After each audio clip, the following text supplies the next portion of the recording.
This program is brought to you by the Stanford Humanities Center. For more information, please visit us at shc.stanford.edu.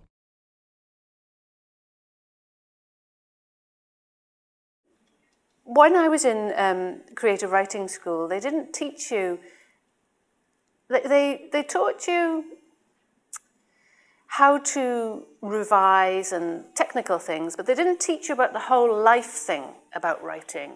And learning that has been a big education for me. For example, the need for discipline.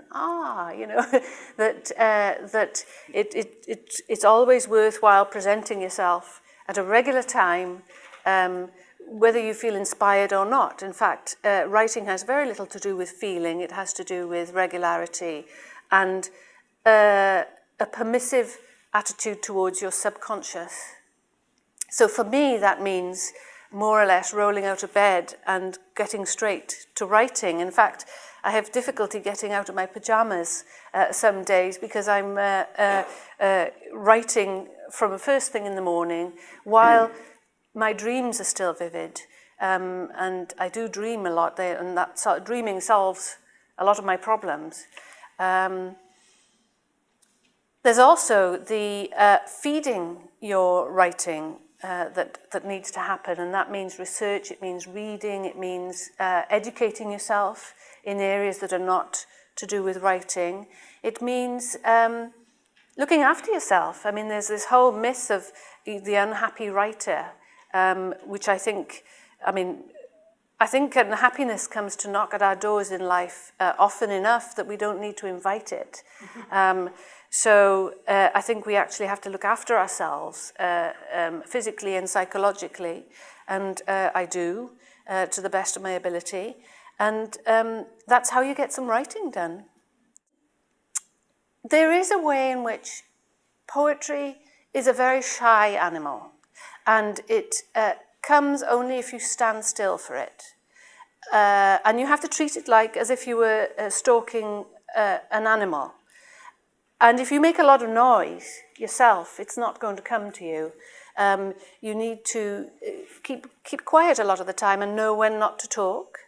And to notice little nibbles. I keep a notebook, and there are little nibbles that come to me during the day, something at the back of my mind or something that somebody else says, and they get lost unless you pay attention to them and write them down.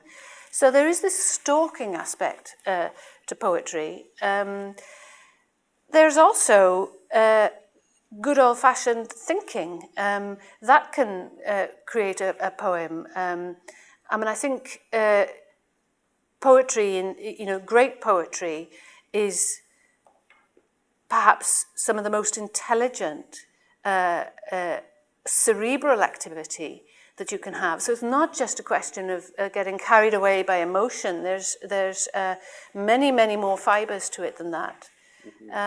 But I'm afraid it is rather stubborn, and you have to allow it to come rather than dictate to it. That doesn't work, as we know.